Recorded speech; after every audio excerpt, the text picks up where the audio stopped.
Hoje iremos falar da entrada triunfal de Jesus e da tomada do templo por ele. Você pode acompanhar esse texto, essa mensagem, lá em Mateus, no capítulo 21, do versículo 1 até o versículo 17. Tá? Há muitas histórias de reis que saem das suas humildes aldeias e vão ganhando popularidade ao longo de uma trajetória que termina com a sua entronização na capital. Embora a história de Jesus pareça ser assim, nós veremos que ela tem uma conclusão bastante diferente. Ao longo do Evangelho segundo Mateus, Jesus é apresentado como o rei esperado por Israel, o Messias. O ministério de Jesus vai crescendo à medida que ele demonstra a sua autoridade em tudo aquilo que ele faz e ensina.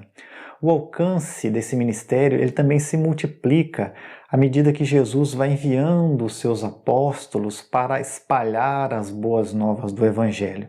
Embora muitas cidades que tivessem presenciado os milagres que Jesus fez e que Jesus ordenou, elas não tenham produzido o fruto esperado pelo Senhor Jesus, que era o arrependimento. Mas conforme se espalha a fama de Jesus, também vai aumentando o número dos adversários de Jesus. E eles vão chegar ao ponto de dizer que aqueles milagres que Jesus realiza, eles eram realizados pelo poder de Satanás. O Senhor, então, ele passa a se dedicar aos seus discípulos. Ele agora já não irá mais se dedicar às multidões. Ele vai concentrar os seus esforços em seus discípulos, tá? E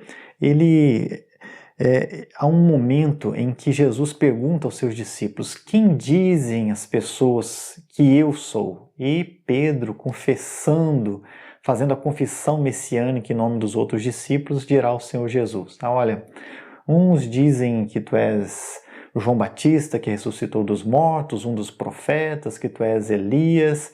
Mas Jesus pergunta aos discípulos: e vocês, quem vocês dizem que eu sou? Pedro então dirá: tu és o Cristo, o Filho do Deus vivo. Irmãos, tendo essa confissão, Jesus então havia finalmente entrado no coração dos discípulos. Eles haviam tido uma experiência divina, porque Jesus diz assim: olha, não foi carne e sangue que revelou isso para vocês, mas o meu Pai que está nos céus. Isso não quer dizer que eles houvessem compreendido totalmente o ministério de Jesus, pois assim que Jesus diz: olha, agora é necessário que o Filho do Homem vá para Jerusalém, onde ele vai sofrer e vai morrer e depois ao terceiro dia ressuscitar. Os discípulos não compreendem isso, eles acham que as coisas não devem ser assim, mas de qualquer maneira Jesus se coloca a caminho de Jerusalém e no caminho ele deve instruir os seus discípulos, pois eles, acreditando que Jesus iria estabelecer algum tipo de reino político, eles começam a brigar entre eles, buscando as melhores posições de influência, posições de poder, status, quem sabe, a ideia de exercer o poder em benefício próprio. Mas Jesus vai repreendê-los, dizendo que eles deveriam ter o mesmo espírito encontrado nele, Cristo, que é a ideia de servir. O maior é aquele que deve servir a todos, aquele que entrega a sua vida, a recupera. O último se torna o primeiro, no sentido de que ele é alguém que foi designado por Deus para servir as pessoas. É essa a instrução de Jesus aos seus discípulos. E finalmente, no capítulo 21, eles estão terminando essa jornada a caminho de Jerusalém e chegando a Jerusalém. E qual não é a surpresa, talvez, dos discípulos, quando eles chegam em Jerusalém e Jesus, então, ele é aclamado. As pessoas ali vão recebê-lo, e vão recebê-lo clamando, como diz aqui no texto, no versículo 9. E as multidões, tanto as que o precediam como as que o seguiam, clamavam: Hosana ao filho de Davi, bendito que vem em nome do Senhor, Hosana nas maiores alturas. E entrando ele em Jerusalém, toda a cidade se alvoroçou e perguntavam: quem é este? E as multidões clamavam: este é o profeta Jesus de Nazaré, da Galileia. Veja bem que foi uma grande recepção e a gente pode então entender, olha, foi a coroação de um ministério triunfal de Jesus. Jesus vai exercendo a sua autoridade no seu ensino, nos seus atos, embora ele tenha adversários, embora ele tenha problemas com os próprios discípulos, ele entra dessa maneira gloriosa em Jerusalém, tá? Mas se você ler os versículos precedentes, você vai perceber que Jesus, ele vai entrar ali montado num jumentinho. Ele diz a seus discípulos que eles cheguem até a cidade e ali peçam, né? Diz o texto aqui, vou ler que vai ficar mais fácil. Quando se aproximaram de Jerusalém e chegaram a Betfagé, ao Monte das Oliveiras, e enviou Jesus 2 discípulos, dizendo-lhes: Ide à aldeia que está diante de vós, e logo achareis presa uma jumenta, e com ela um jumentinho. Desprendei-a e trazei-mos. E se alguém vos disser alguma coisa, respondei-lhe que o Senhor precisa deles, e logo os enviará. Ora, isto aconteceu para se cumprir o que foi dito por intermédio do profeta. Dizei à filha de Sião: Eis, aí te vem o teu rei, humilde, montado em jumento, num jumentinho, cria de animal de carga. Meus irmãos, então, em cumprimento à profecia de Zacarias, Jesus entra dessa maneira, não se pode dizer tão gloriosa assim, em Jerusalém, porque ele não entra ali num garanhão branco, né, símbolo usado às vezes pelos romanos, naquela ideia assim de grande triunfo, mas ele entra num jumentinho, mostrando que tipo de rei ele era. E Jesus, então, não é o rei que vem estabelecer um domínio político, ele é um rei humilde. E quando ele se dirige ali em Jerusalém, o seu destino é o templo, versículo 12. Tendo Jesus entrado no templo, expulsou todos os que ali vendiam e compravam. Também derribou as mesas dos cambistas e as cadeiras dos que vendiam pombas, e disse-lhes: Está escrito, a minha casa será chamada casa de oração.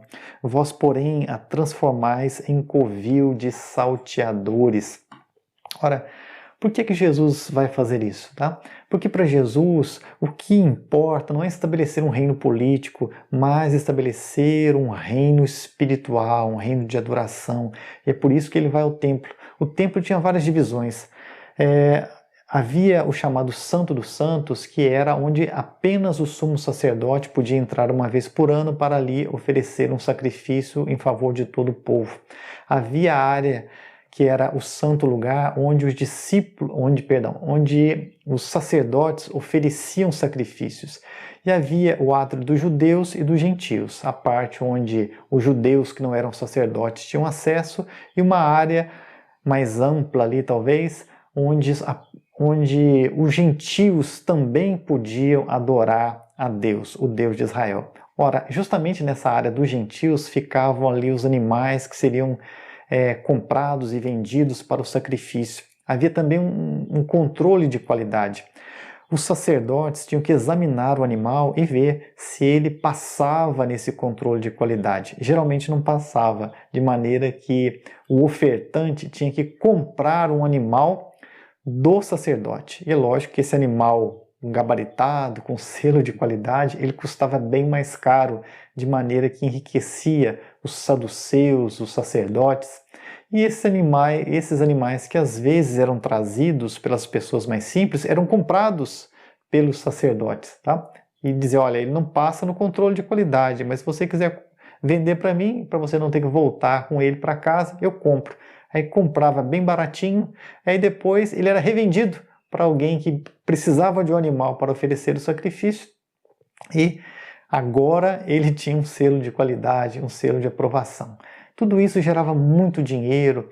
Ali também não era aceita qualquer moeda para fazer uma oferta em dinheiro para o templo. Então as pessoas tinham que trocar outras moedas por aquela moeda que era aceita ali no templo. É lógico que a taxa de conversão também era muito alta. Tudo isso dava muito dinheiro para as autoridades religiosas, e é isso que revolta o Senhor Jesus, é por isso que ele vai virar as mesas dos cambistas, e é por isso que ele vai dizer que aquela casa de oração havia se transformado num covil de ladrões. Com certeza as autoridades não ficaram muito satisfeitas com isso. E no versículo 14, falando a respeito de um outro momento, vieram a ele no templo cegos e coxos, e ele os curou. Mas vendo os principais sacerdotes e os escribas as maravilhas que Jesus fazia, e os meninos clamando Hosana ao filho de Davi, indignaram-se e perguntaram-lhe: ouves o que estes estão dizendo? Respondeu-lhe Jesus: sim, nunca lestes? Da boca de pequeninos e crianças de peito tirastes perfeito louvor? E deixando-os, saiu da cidade para Betânia, onde pernoitou. Irmãos, o que nós temos aqui é Jesus purificando o templo desses exploradores que ficam indignados com o ato de Jesus, e Jesus fazendo ali do templo um local de cura, né? Dos cegos, dos coxos, um local de adoração, onde as crianças, as pessoas, né, estão clamando Hosana ao filho de Davi. Tá? O local de exploração se torna o local de cura e o local de verdadeira exaltação ao Senhor. Nós podemos extrair algumas lições desse texto.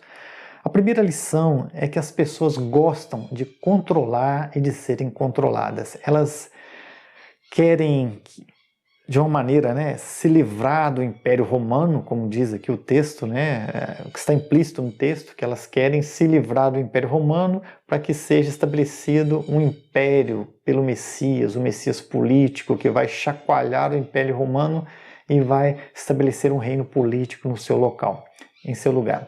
É tudo isso tentativas de controle. Isso é aplicado na vida das pessoas também. As pessoas são inseguras, as pessoas têm baixa estima, ou as pessoas são orgulhosas e autoritárias, de qualquer maneira elas querem controlar ou elas se deixam controlar. Tá? Movidas por insegurança, elas acham bom que tenha um Messias político, alguém que mande nelas, alguém que lhes diga o que fazer. Tá?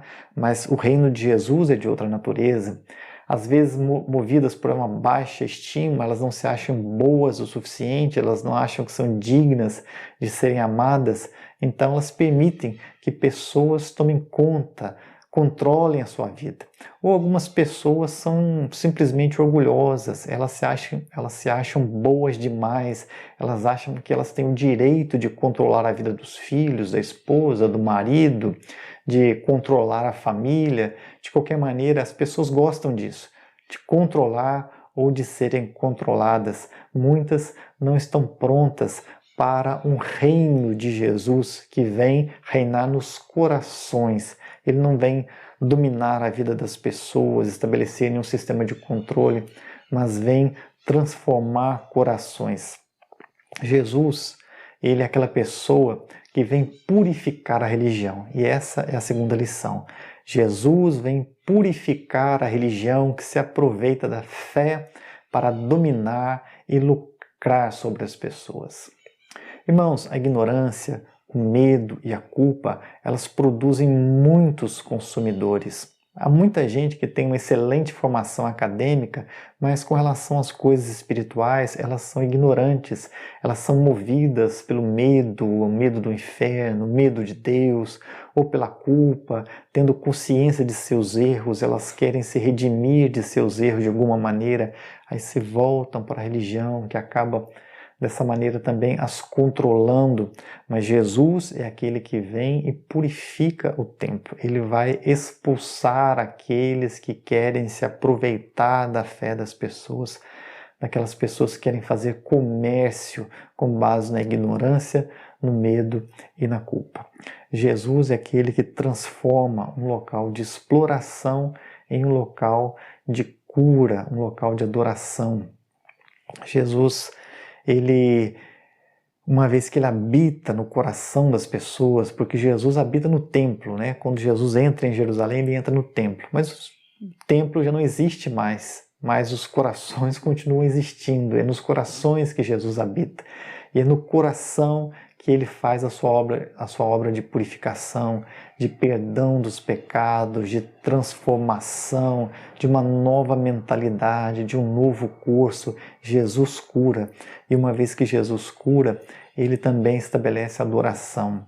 As pessoas começam a se voltar para Deus, não por medo, não por culpa, não por ganância, mas por um reconhecimento de que elas são amadas, de que elas são aceitas, de que elas são abençoadas por Deus. E por fim, como eu disse lá no início, muitas pessoas estão acostumadas com a ideia de um rei que sai de uma aldeia até conquistar o poder político na capital.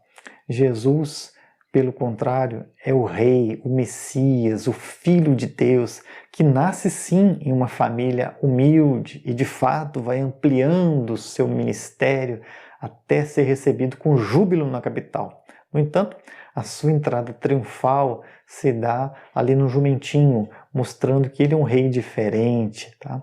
Ele é um rei que vem não para exercer domínio político sobre a vida das pessoas. Ele vem estabelecer o seu reinado no coração.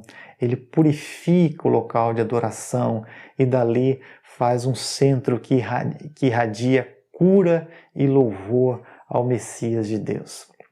Cristo, ele não veio para criar um sistema de controle, ele veio para transformar corações corrompidos, purificá-los e a partir deles irradiar bênçãos para todas as pessoas. Vamos orar? Senhor, nós te agradecemos porque compreendemos que o Evangelho nos fala a respeito de um reino diferente. Jesus é um rei diferente. É aquele rei que governa os corações, que purifica, que nos liberta de todo o sistema religioso que quer nos controlar, quer dominar a nossa vida, quer mandar em nós e nos liberta para uma vida de adoração, onde nós podemos ter comunhão com o Senhor, te conhecer, ter um relacionamento contigo e a partir disso ter uma vida transformada, abençoadora também na vida de outras pessoas. Nós te agradecemos porque o Senhor veio habitar no templo, que é o nosso coração. E o Senhor tem expulsado do nosso coração esses sistemas de controle, esses sistemas de comércio, de roubalheira, de manipulação da fé e tem estabelecido verdadeira cura e verdadeira adoração. É no teu nome que nós oramos e agradecemos. Amém.